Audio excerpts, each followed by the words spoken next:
नमस्ते दोस्तों, आप सभी का स्वागत है आपके अपने यूट्यूब चैनल आओ सीखे में। दोस्तों, जैसा कि आप लोगों को पता है, हम यहाँ पर ज्योग्राफी के एमसीक्यू की सीरीज़ लेकर आए हैं। इसके पहले की वीडियो आप हमारी प्लेलिस्ट में जाकर देख सकते हैं। दोस्तों, आज की वीडियो का पहला प्रश्न है, निम्न में से कौन सा गैर खाद्य फसल है? आपके ऑप्शन है फाइबर फसलें, कॉफ़ी, तेलबीज या फिर गन्ना। दोस्तों, इसका सही आंसर है फाइबर फसलें। दोस्तों, फाइबर फसलें जो है गैर खाद्य फसल है। दोस्तों, यह वाला प्रश्न है एसएससी सीजीएल टियर 1 की परीक्षा में पूछा भी गया है। अगला प्रश्न दोस्तों, निम्नलिखित में से कौन सा भारतीय राज्य कच्चे रेशम का उच्चतम उत्पादक राज्य है? दोस्तों, आपके ऑप्शन है केरला, आंध्र प्रदेश, कर्नाटक या फिर महाराष्ट्र। दोस्तों, इसका सही आंसर है कर्नाटक। कर्नाटक राज्य दोस्तों कच्चे रेशम का उच्चतम उत्पादक राज्य है।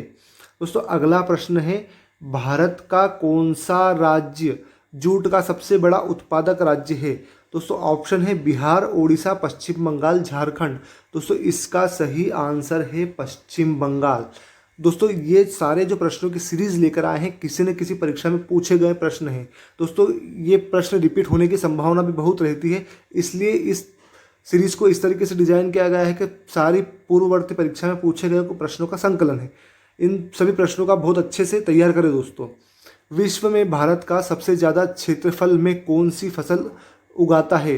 दोस्तों, आपके ऑप्शन है तिलहन, गन्ना, गेहूं या सेब। दोस्तों, इसका सही आंसर है गेहूं।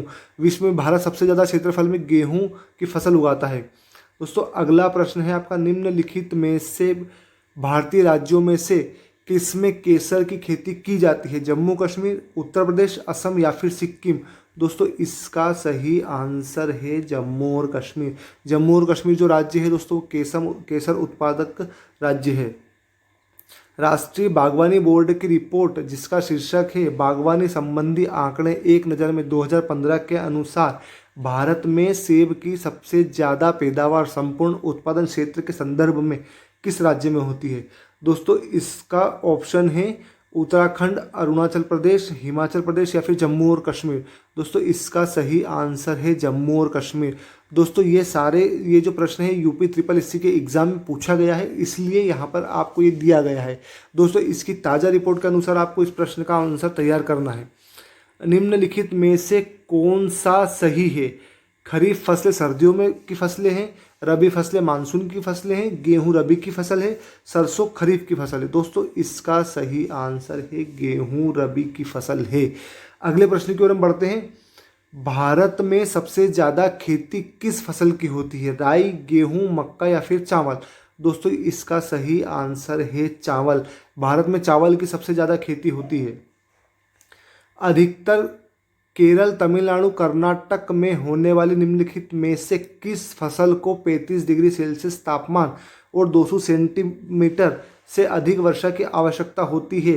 रबर, चावल, कॉफ़ी या फिर कपास। दोस्तों, इसका सही आंसर है कपास। अगले प्रश्न की ओर हम बढ़ते हैं। निम्नलिखित में से कौन सा एक भारत का प्रमुख चाय उत्पादक राज्य है? आंध्र प्रदेश, पश्चिम बंगाल, उड़ीसा या फिर महाराष्ट्र। दोस्तों, इसका सही आंसर है पश्चिम बंगाल। अगले प्रश्न की ओर हम बढ़ते हैं। भारत में श्वेत क्रांति के जनक के रूप में कौन लोकप्रिय हैं? आनंद दूधवाला, डॉक्टर वर्गीज कुरियन, त्रिभुवन दास पटेल या फिर करसन भाई पटेल। दोस्तों, इसका सही आंसर है डॉक्टर वर्गीज कुरियन। दोस्तों, यह क्वेश्चन एमपीपीएससी प्रीलिम्स परीक्षा में पूछा भी गया है। भारत में श्वेत क्रांति का जनक किसे माना जाता है? तात्या साहेब कोरे, कुरियन, चाको, वर्गीज कुरियन या फिर विश्व नारायण पाटिल। दोस्तों, ये पहले भी पूछा बताया गया है आपको प्रश्न, क्योंकि यह प्रश्न डबल से इसलिए रिपीट हुआ है क्योंकि एसएससी सीजीएल टियर 1 की परीक्षा में पूछा गया है। मोनोजाइट रेत में कौन सा खनिज मौजूद होता है? थोरियम, टेल्क, माइका या फिर गलेना। दोस्तों, इसका सही आंसर है थोरियम।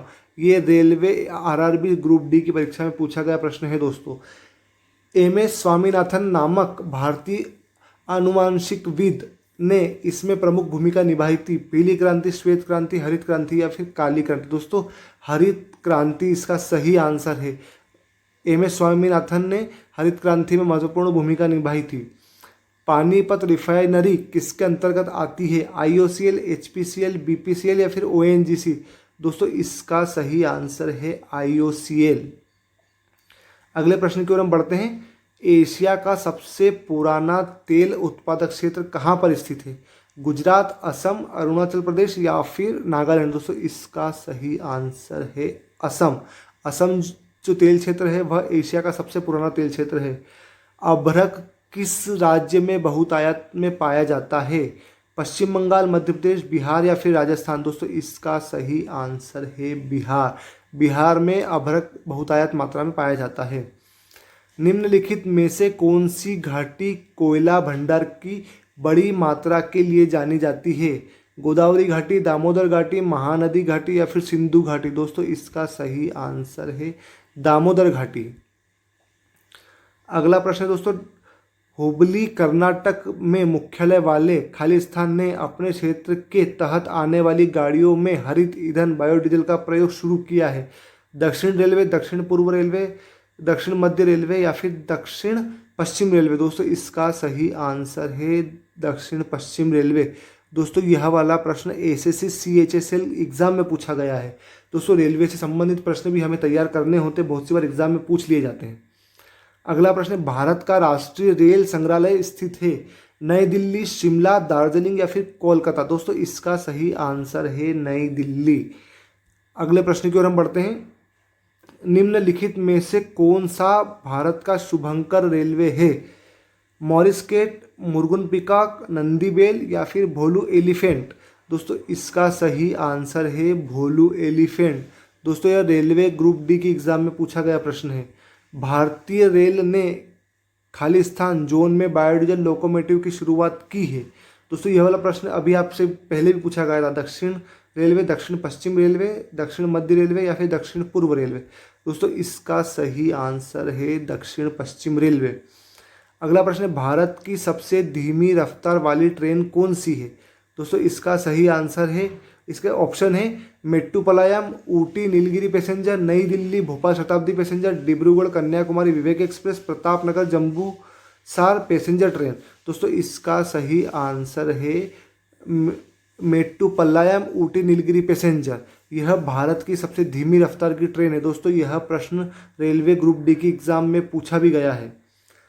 अगला प्रश्न है, खालिस्तान एक अर्ध लग्जरी पर्यटन ट्रेन है। Royal Rajasthan on wheel, Deccan odyssey, Deccan queen, desert circuit. दोस्तों इसका सही आंसर है डेजर्ट सर्किट। अगला प्रश्न है, भारतीय रेलवे के अंतर्राष्ट्रीय पर्यटक ब्यूरो सुविधा खालिस्तान में उपलब्ध नहीं है। चेन्नई, तिरुवनंतपुरम, सिकंदराबाद या फिर बेंगलुरु। दोस्तों इसका सही आंसर है तिरुवनंतपुरम। अगला प्रश्न है दोस्तों आपका, जबलपुर मध्य प्रदेश में स्थित रेलवे जोन मुख्यालय का नाम बताइए जो सभी मानव रहित लेवल क्रॉसिंग को खत्म करने में भारतीय रेलवे का पहला रेलवे जोन बन गया है। दोस्तों आपके ऑप्शन है मध्य रेलवे, पश्चिम मध्य रेलवे, पूर्व मध्य रेलवे या फिर दक्षिण मध्य रेलवे। दोस्तों इसका सही आंसर है पश्चिम मध्य रेलवे। अगला प्रश्न है दोस्तों, भारत की सबसे लंबी दूरी की रेलगाड़ी किन स्टेशनों के बीच चलती है? कन्याकुमारी बारामूला, डिब्रूगढ़ नलिया, डिब्रूगढ़ कन्याकुमारी या फिर तिरुवनंतपुरम नई दिल्ली। दोस्तों इसका सही आंसर है डिब्रूगढ़ से कन्याकुमारी। दोस्तों यह वाला प्रश्न है जो एसएससी जेई की एग्जाम में पूछा गया है। इनमें किस रेलगाड़ी का इंजन विश्व की सबसे पुरानी कार्यशील भाप वाला इंजन है? Fairy queen, golden chariot, palace on wheel, Maharaja express. दोस्तों इसका सही आंसर है फेयरी क्वीन। अगले प्रश्न की ओर हम बढ़ते हैं। भारतीय रेलवे द्वारा एक परीक्षण के आधार पर पेश किए जाने वाले हाइब्रिड वैक्यूम टॉयलेट खालिस्तान ने अपने निर्वहन का निपटान है। ऑप्शन है दोस्तों आपके बायो शौचालय सीधे, बायो डाइजेस्टर टैंक, कोच से नीचे सेप्टिक, अंतिम निर्वहन के लिए फ्लश टैंक। दोस्तों इसका सही आंसर है बायो शौचालय सीधे। अगला प्रश्न है दोस्तों, और ये इस वीडियो का अंतिम प्रश्न है। भारतीय रेलवे में जोन है 8, 18, 16 या फिर 12। दोस्तों इसका सही आंसर है 18 जोन है। दोस्तों आपको हमारा वीडियो कैसा लगा हमें कमेंट करके ज़रूर बताएं, और इस वीडियो को लाइक करें, शेयर करें और इस हमारे चैनल को दोस्तों के साथ मिलकर सब्सक्राइब करें ताकि इस तरह के वीडियो बनाने के लिए हम प्रेरित हों। धन्यवाद।